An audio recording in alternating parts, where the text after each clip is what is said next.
I want to begin with a wonderful announcement about our Stillwater Catholic Charities.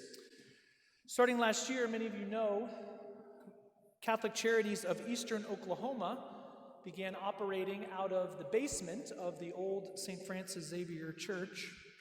We renovated that space into classrooms and a kitchen and have been now for a year offering high school equivalency classes in English and in Spanish, free of charge, and recently began offering English as a second language classes for many of our Spanish speakers here in the community.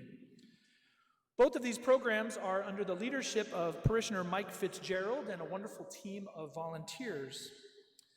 Well, today after Holy Communion, there'll be a second collection specifically for the Catholic Charities Annual Appeal. Many of you got a letter in the mail if you're a registered parishioner. You can also give online, or you can give to the second collection. The exciting part is that a generous parishioner has offered a $50,000 matching grant. So for every dollar raised, this individual is going to offer $1 in return anytime between now and December the 1st. So a wonderful opportunity to be generous, a wonderful opportunity for every dollar raised here to stay right here in Stillwater. So again, that'll be after Holy Communion today. Thank you in advance. Ahead of this year's election, did you know there's an election? Have you heard this? Ahead of this year's election, the church has given us the Gospel of Matthew chapter 22. Now this just falls into the church's cycle of reading, so it's not the Pope sitting down and saying, okay, there's an election in America, let's give them Matthew 22. But it's the famous line, pay to Caesar what belongs to Caesar, and to God what belongs to God. But before we get to the election, I just want to mention a word about Mother Teresa. St. Teresa of Calcutta, after whom our chapel is named, is almost universally revered. She lived a life of holiness and joy dedicated to the poorest of the poor.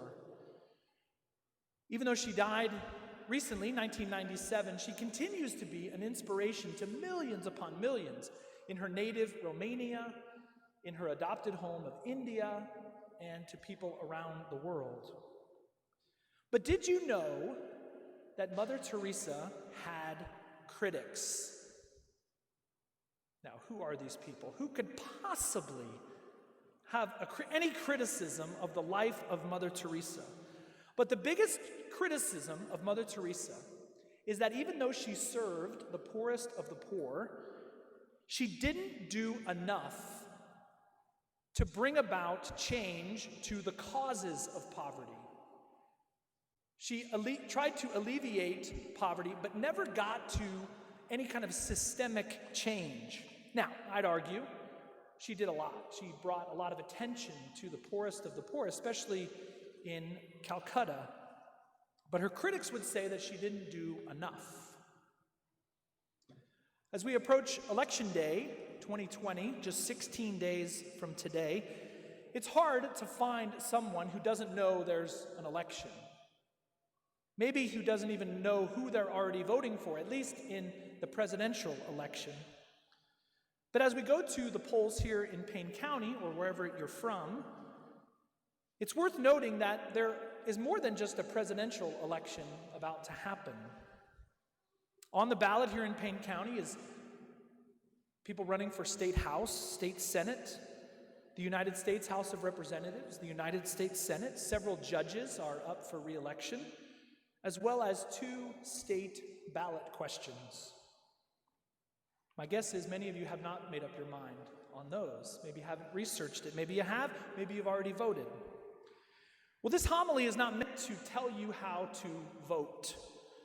It's not my job. It's not our mission. It's not even what the church advocates.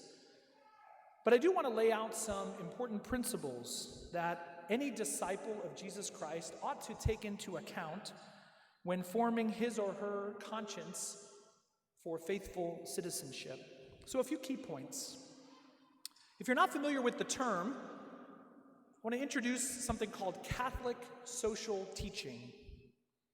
taken from the scriptures of the church, the documents of the church, papal teaching, various councils over the centuries, the church has put together what we would just call 7 key themes of Catholic social teaching, components of how you and I ought to relate to the world. Each of these is important, but not necessarily equal in its moral weight. The 7 key themes of Catholic social teaching are these. Number 1, the right to life and the dignity of the human person. The basic idea here is that all human life is sacred. And any direct attack on human life, whether abortion, euthanasia, human cloning, these are intrinsically evil, and they must be opposed. This also compels us to oppose genocide, torture, unjust war, racism, and the death penalty. The second key theme is a call to family, community, and participation. That marriage is between a man and a woman, and that the family is the fundamental unit of society. We must do all we can to support families economically and socially as the basic building block of our culture. The third component is rights and responsibilities. This certainly includes the right to life, but also includes religious freedom and access to that which is required for basic human decency, food and shelter, education, employment, and health care.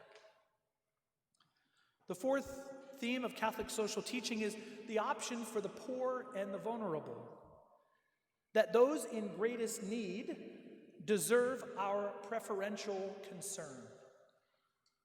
A moral test of any society, any candidate, any political party ought to be how they treat the weakest among us, the unborn, those with disabilities or a terminal illness, the poor, and those on the margins of society. Fifth is the dignity of work and the rights of workers. The idea that the economy is meant to serve people, not people to serve the economy. This means a call for a living wage, opportunities for legal status for immigrant workers, and the right to participate in unions and other forms of economic activity. The sixth theme is solidarity, the idea that you and I are in this together. We live in a country that is very diverse. We don't all look the same. We don't all speak the same language. We're not all from the same place. We certainly believe different things, but that we can come together around certain fundamental themes, fighting against racism and human trafficking, to name a few. And seventh is caring for God's creation, that we be careful stewards of God's creation to ensure a safe and hospitable environment both now and into the future. Each of these ought to be taken into account when we go to the polls or participate in the political process. But it's also important to note that not all of these issues are of the same moral weight. For example, the right to life is first on that for a good reason. Pope Francis recently said, "Human beings have inherent and irreducible value. But when a throwaway culture finds them inconvenient, it deems them inefficient or burdensome, and they are ignored, rejected, or even disposed of." So while each issue is important, not all are equal in their moral weight. The United States Conference of Catholic Bishops, in their document Forming Consciences for Faithful Citizenship, remind us that Catholic voters should use Catholic teaching to examine candidates, to examine positions on issues, and we ought to consider candidates' integrity, philosophy, and performance as we make our choices. In other words, it can't be about our own personal self-interest. It can't just be about, is this person going to help me? But rather, is this individual, this party, are they going to help us? Are they looking for the common good? You might ask ourselves, who on this ballot is going to help lead to human flourishing? Now, much more can be said. Much more has been said. The U.S. Bishop's document is a 52-page document outlining a lot of what I'm talking about. There's a 2-page summary in today's bulletin, which you can take as you leave or is available on our website. I hope you'll read it. It'll challenge you, and it will help you. With these principles in mind, a final point. Psalm 96 that we just sang says, "Give the Lord glory and honor." The gospel demands that we give to God what belongs to God. Do our local and national politics follow this? Seems sometimes that they don't. My guess is many of you cannot wait for the election to be over. But our local and national politics and our local and national politicians, whether we like it or not, are a reflection of us. Maybe you and I as individuals can't change the system. Maybe we can't change the process, but we can, in all that we do, give the Lord glory and honor. We can give to God what belongs to God, and that's everything, starting with our worship. What do you worship? What do we worship? When we talk about a stewardship way of life, as we've been doing over the last several weeks, it's not a pious slogan that a politician might throw at us, but rather it's a life lived in gratitude to what God has given us, which is everything. We respond back with generosity and with love for those in need. Like Mother Teresa, we do what we can in the concrete places in which we live and work. But I'd argue that we've made an idol out of our secular politics. We've come to a place in our culture where we seem to worship politics, and worse yet, worship individual politicians. We've come to a point where for many of us, our lives are consumed by the news cycle. Our mood on a particular day goes up or down based on what we see on the news. And it's not good for us.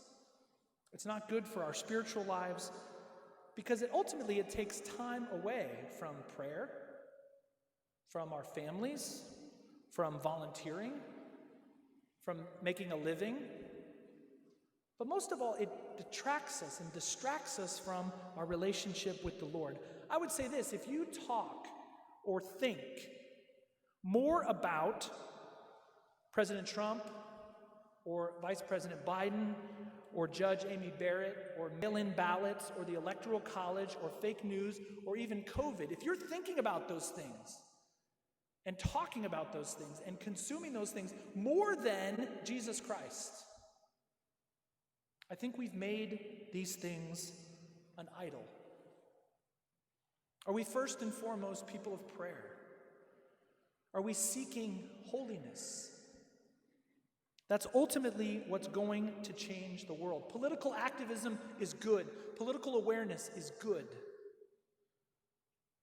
We have an important role to play in the public square. We should never give in to the argument that religious people have no role in politics. We absolutely do. We have a lot to bring to the table. But the best answer to the problems that we face as a society, the best answer that you and I can give is our personal holiness.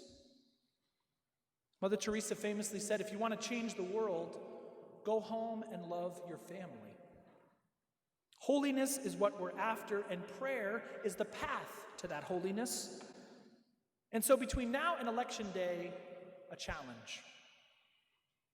Every night since the pandemic started back in March, we've offered the Rosary online.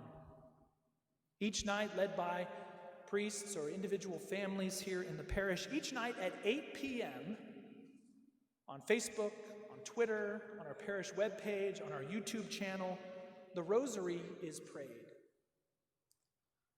I want to challenge each family, each individual, between now and Election Day, at 8 p.m. every night, put aside the homework, turn off the television, and pray the rosary. Pray it as a family, pray it as an individual, pray it with us online or not. But pray that our politics, that our voting, that our civility might be more like that of Mother Teresa.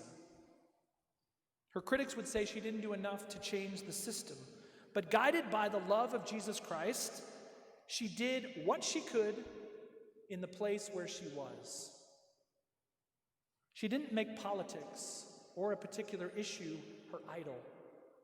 She put Christ at the center, and guided by that, she pursued holiness. May all we do, before and during and after this election, be with Christ at the center, that you and I would give glory and honor to the Lord in all we do.